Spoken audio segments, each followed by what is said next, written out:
দেশের উত্তর মধ্যাঞ্চলে যমুনা ব্রহ্মপুত্রের পানি কিছুটা কমলেও 18 জেলার বন্যা পরিস্থিতির উন্নতি হয়নি।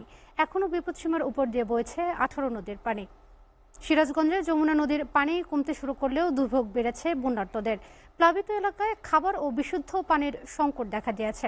গত 24 ঘন্টায় 1 সেন্টিমিটার কমে সকালে শহর রক্ষার বাঁধ পয়েন্টে যমুনা পানি বিপদসীমার 60 সেন্টিমিটার উপর দিয়ে বইছিল। কুড়িগ্রামে নদ নদীর পানি কমতে শুরু করলেও দুর্ভোগ কমেনি লক্ষাধিক বানভাসী মানুষের। ধীরগতিতে পানি নামতে থাকায় ধরলা, ব্রহ্মপুত্র ও দুধকুমারের পানি এখনও বিপদসীমার উপর দিয়ে প্রবাহিত হচ্ছে। স্থানীয় পানি উন্নয়ন বোর্ড জানায়, উজানে ও অভ্যন্তরীণ ভারী বৃষ্টিপাত কমে যাওয়ায় বন্যা পরিস্থিতির উন্নতি হচ্ছে। বগুড়ায় সিরিয়াকান্দিতে যমুনা নদীর পানি কমতে শুরু করেছে। গেল 24 ঘন্টায় 11 সেন্টিমিটার পানি কমে বর্তমানে যমুনা নদীর পানি বিপদসীমার 42 সেন্টিমিটার উপর দিয়ে প্রবাহিত হচ্ছে। এদিকে সিরিয়াকান্দিতে 45টি শিক্ষা প্রতিষ্ঠানে পাঠদান বন্ধ ঘোষণা করা হয়েছে।